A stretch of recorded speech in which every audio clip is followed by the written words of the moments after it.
31st নাইটের উন্মাদনা প্রতি বছর আমাদের সমাজে বেড়েই চলেছে। একজন মুসলিম হিসাবে আমাদের করণীয় কি? 31st নাইটের যে অপসংস্কৃতি এবং যে অনাচার সমূহ প্রতি বছর প্রত্যেকটা মসজিদের মেম্বার থেকে ওলামা একরাম মানুষকে সে বিষয়ে সতর্ক করে থাকেন। আমাদের দায়িত্বের অনেকগুলো জায়গা আছে। সবকিছুর আগে আমাদের যে করণীয় সেটি হলো আমাদের নিজেদের আগে অনুধাবন করতে হবে, গভীরভাবে উপলব্ধি করতে হবে যে 31st নাইটের এই কালচারের ক্ষতিকর দিকগুলো কি। একটা বিষয় তো পরিষ্কার, সেটা হলো আল্লাহ রাব্বুল আলামিন কোরআনে কারিমে সূরা হাশরে বলেছেন, ওয়ালা তাকুনু কাল্লাযীনা নাসুল্লাহা ফাআনসাহুম আনফুসাহুম, তোমরা সেই মানুষদের মতো হয়েও না যারা আত্মভোলা হয়ে গেছে। নিজের গন্তব্য, নিজের পরিণতি, পরিণাম, নিজের আত্মপরিচয় এগুলো যারা ভুলে গেছে, যারা উন্মাদনায় গা ভাসিয়ে দিয়েছে, যারা ভোগবাদে ডুবে গেছে, ডুবে গিয়ে তারা নিজেদের আল্লাহকে ভুলে বসে আছে। তো এই মানুষগুলোর মতো তোমরা হইও না। যারা আল্লাহকে ভুলে বসে থাকে, গাফেল হয়ে যায়, সে মানুষগুলো তাদেরকে আল্লাহ তাআলা আত্মভোলা করে দেয়। নিজের ভালো মন্দ সে বুঝে না, নিজের ধ্বংস নিজে ডেকে আনে। এই সমস্ত অপসংস্কৃতির মধ্যে যারা হাবুডুবু খাচ্ছে, সেই তারুণ্যকে বিশেষ করে বলতে চাই, তারা আল্লাহকে ভুলে গেছেন। আল্লাহর স্মরণ যদি কারোর থাকে, আল্লাহর প্রতি বিশ্বাস যদি কারোর থাকে, আল্লাহর চিন্তা যদি কারোর মধ্যে জাগরুক থাকে, তাহলে সে কখনো আত্মভোলা হয় না। তার ভালো মন্দ সে বুঝে। মানুষ নিজের ধ্বংস নিজে ডেকে আনে তখনই যখন সে আল্লাহকে ভুলে যায়। আল্লাহ বলেছেন, সে আল্লাহ ভোলা মানুষের মতো হয়েও না যারা আল্লাহ ভোলা হওয়ার কারণে আল্লাহ তাদেরকে নিজেদের ব্যাপারে আত্মভোলা করে দেয়। যে সমস্ত তরুণরা এই সমস্ত উন্মাদনায় লিপ্ত, তারা নিজেরাও জানে না তারা কিভাবে নিজেদের ধ্বংস ডেকে আনছে, নিজেদেরকে ক্ষতির মধ্যে ফেলছে, তাদের মাধ্যমে অন্য অনেককে ক্ষতিগ্রস্ত করছে। এই চিন্তাটুকু পর্যন্ত তাদের নাই, আত্মভোলা হয়ে গেছে। হিতাহিত জ্ঞান তাদের মধ্য থেকে দূর হয়ে গেছে, কারণ তারা আল্লাহকে ভুলেছিল।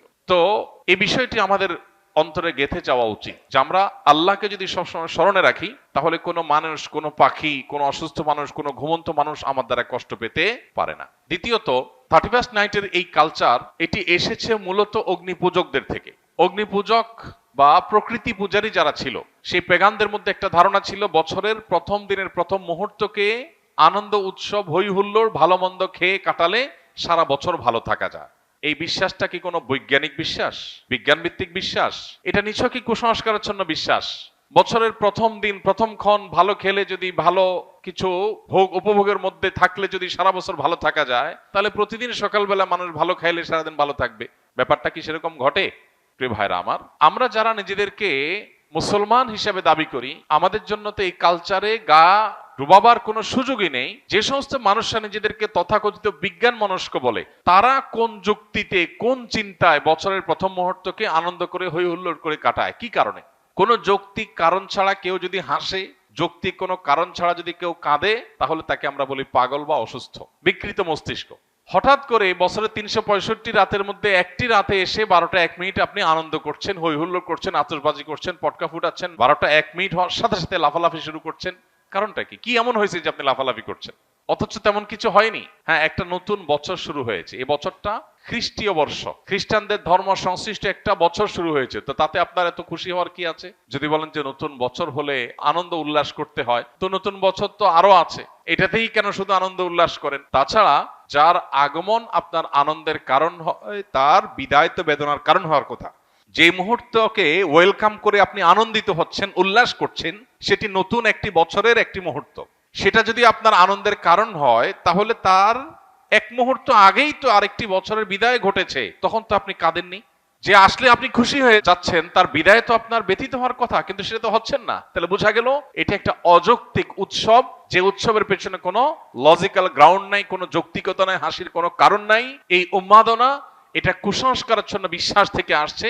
এই চিন্তা, এই ভাবনা আমাদের নিজেদেরকে আগে ভালো করে রপ্ত করতে হবে, এরপর আমাদের তরুণদেরকে বোঝাতে হবে। এরপরে যে বিষয়টি আমাদের লক্ষ্য করা দরকার, সেটি হলো আমরা প্রতি বছর দেখি এই আতশবাজির ফলে আমাদের সমাজে মানুষের জীবনের নিরাপত্তা এটা হুমকিতে পড়ে, স্বাস্থ্য ঝুঁকি তৈরি হয়, পরিবেশ বিপর্যস্ত হয়, তরুণদের মধ্যে ভোগবাদের উন্মাদনা তৈরি হয়, নীতি নৈতিকতা, আখলাক এটার অবক্ষয় ঘটে। এই সবগুলো বিষয় এই একটি অপসংস্কৃতির মধ্যে আছে। অন্য কোনো অপসংস্কৃতির একটার মধ্যে এত খারাপ দিক নাই। গত কয়েক বছর আগে প্লাস্টিকের কারখানায় আতশবাজির আগুন লাগার কারণে একজন নারী উদ্যোক্তা নিঃস্ব হয়েছেন, সব গণমাধ্যমে সংবাদ হয়েছে, কিন্তু আতশবাজি থামেনি। একটি শিশু মায়ের কোলে আতশবাজির বিকট আওয়াজে হার্ট অ্যাটাকে মৃত্যুবরণ করে তিনি, তার ঘটনাটি আদালত পর্যন্ত গিয়েছে, কিন্তু আতশবাজির এই উন্মাদনা এখনো থামেনি। এরকম না জানা বহু ঘটনা ঘটছে। প্রতি বছর আমরা দেখতে পাই বিভিন্ন ভিডিও ফুটেজে যে বিভিন্ন জায়গায় অসংখ্য পাখি মরে পড়ে আছে। কারণ আতশবাজির যে ধোঁয়া, এই ধোঁয়া এতটা বিষাক্ত যে এ বিষয়ে বিশেষজ্ঞগণ বলেন যে পার্টিকুলেট ম্যাটারের পরিমাণ আকাশে সাধারণত যা থাকে তার চেয়ে কয়েক গুণ বেড়ে যায় আতশবাজির আগুনের ফলে। এর কারণে বৃদ্ধ, শিশু, শ্বাসকষ্টে ভোগা রোগীরা যারা আছেন, এটা তাদের জন্য অনেকটা নীরব ঘাতকের মতো ভূমিকা আসে এবং তাদের জীবনকে ধ্বংসের দিকে নিয়ে যায়। ঠিক একইভাবে এই বিকট আওয়াজের কারণে মানুষের কানের যে সহ্য ক্ষমতা আছে সেটার চাইতে বেশ খানিকটা বেশি আওয়াজ তৈরি হওয়ার কারণে এর ফলে মানুষের হার্ট অ্যাটাকের সম্ভাবনা তৈরি হয়, অসুস্থ মানুষদের আরো অসুস্থ হওয়ার, মৃত্যুর মুখে ঢলে পড়ার আশঙ্কা তৈরি হয়। পশু পাখি, বিশেষ করে ছোট ছোট পাখিগুলো যেগুলো আছে সেগুলো মৃত্যুর কারণ হয় হার্ট অ্যাটাকের কারণে। অতএব এ ধরনের একটা স্বাস্থ্য ঝুঁকি আছে। ঢাকা শহর, চিটাং শহর সহ গোটা বাংলাদেশের সব শহরগুলো প্রায় বৈদ্যুতিক তারের যে জাল, সে জালের নিচে মাথার উপরে বৈদ্যুতিক তারের বিশাল বেছানো জাল যে শহরে আছে, সেই শহরে আতশবাজির আগুন যদি কোনো জালের উপরে গিয়ে পড়ে, সেখানে শত শত মানুষ পুড়ে ছাই হওয়াটাও অস্বাভাবিক কোনো বিষয় নয়। তো এই পরিমাণ স্বাস্থ্য ঝুঁকি যেখানে আছে, পরিবেশের বিপর্যয় যেখানে আছে, যেখানে আরো নানাবিধ ক্ষতি আমাদের নিহিত আছে, তরুণ প্রজন্ম তাদের অনেকে এই রাতে মাদকের দিকে হাত বাড়ায়। যে পরিমাণ মাদকের ছড়াছড়ি এই রাতে হয়, সারা বছরে অন্য কোনো রাতে এত বেশি মাদকের ছড়াছড়ি হয় না। তাহলে মাদকের ছড়াছড়ি বলুন, অশ্লীলতা বলুন, বেহায়াপনা বলুন, অপচয় বলুন, উন্মাদনা বলুন, তারুণ্যের মধ্যে বিশৃঙ্খলা ভাব বলুন, এই সবগুলো আমাদের সমাজের বিপর্যয় ডেকে আনে। এই একটা অনাচারের পেছনে এতগুলো বিপর্যয় যখন আছে, সামাজিকভাবে আমাদের কর্তব্য হলো এগুলোর বিরুদ্ধে প্রতিরোধ গড়ে তোলা। আমি আইন হাতে তুলে নিতে কাউকে বলছি না। আমি বলছি যে আইন শৃঙ্খলা রক্ষাকারী বাহিনী প্রতি বছর নিষেধাজ্ঞা আরোপ করে, কোনো প্রকার পটকা যেন না ফুটানো হয়, আতশবাজি যেন না করা হয়, কিন্তু কে শুনে কার কথা? অতএব বাড়িওয়ালারা যদি তাদের ছাদগুলো বন্ধ করে রাখেন, বাবা মারা যদি তাদের সন্তানদেরকে বোঝান, এবং তরুণরা যদি তারা সংঘবদ্ধ হয়ে বিপদগামী তরুণদেরকে বোঝান, কাউন্সেলিং করেন দলে দলে, তারা যদি সমাজে অনাচার বন্ধের জন্য উদ্যোগ নেন, আইন শৃঙ্খলা রক্ষাকারী বাহিনীর ভাইদেরকে সহযোগিতা করেন, তাহলে সেক্ষেত্রে হয়তো সমাজে এই অনাচার থামতে পারে। আমরা আমাদের কাজ করে যাব, হ্যামিলনের বাসিওয়ালার মতো সতর্ক করে দেওয়া, মানুষকে সজাগ করা। এই কাজটা ওলামায়ে কেরাম করছেন, করবেন। যদি মানুষ না শুনে, আমাদের জাতিকে যদি আমরা না শুনতে পারি, সেটা হবে আমাদের দুর্ভাগ্যজনক অধ্যায়। আল্লাহ তাআলা আমাদের তারুণ্যকে এই পশ্চিমা অপসংস্কৃতির ছবল থেকে রক্ষা করুন। এই অযৌক্তিক উন্মাদনা থেকে আমাদের তরুণদেরকে আল্লাহ তাআলা হেফাজত করুন। এমনিতে আমাদের তরুণদের মধ্যে ভোগবাদ, উচ্ছৃঙ্খলা, উন্মাদনা, হেয়ালিপনা এগুলো এতটা চরমে পৌঁছেছে যে নীতি, আদর্শ, জীবনের লক্ষ্য, এই সব কিছু থেকে তরুণের বড় একটা অংশ ছিটকে পড়ে গেছে। তো এরকম পরিস্থিতিতে প্রতি বছর এই 31st নাইটের উন্মাদনা আমাদের তারুণ্যকে আরো জাহান্নামমুখী করে দেয়, তাদের জীবনকে আরো ধ্বংসের দিকে নিয়ে যায়। এই অপসংস্কৃতি আমাদের দেশে রাষ্ট্রীয়ভাবে নিষিদ্ধ ঘোষণা করা উচিত, এবং এটি যেন সমাজে কোনোভাবে স্থান না পায়। এটা আমাদের কালচার না।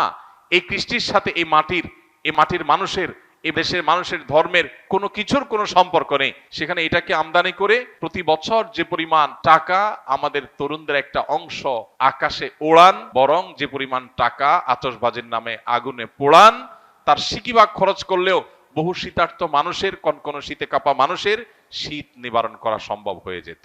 দুর্ভাগ্য আমাদের যে আমরা আনন্দ করবার জন্য আকাশে টাকা পোড়াচ্ছি, এবং সেটার পেছনে যৌক্তিক কোনো গ্রাউন্ড নেই। কেন পোড়াচ্ছি, কেন হাসি করছি, কেন আমি উৎসব করছি, কেন হৈ হুল্লোড় করছি, সেটা আমি জানি না। গভীর রাতে যখন বহু মানুষ শুয়ে আছে, বিকট আওয়াজে গোটা শহরকে প্রকম্পিত করা, আর যা হোক, কোনো কমন সেন্স থাকা, ন্যূনতম দায়িত্বশীলতা, দায়িত্ববোধ থাকা কোনো যুবকের কাজ হতে পারে না।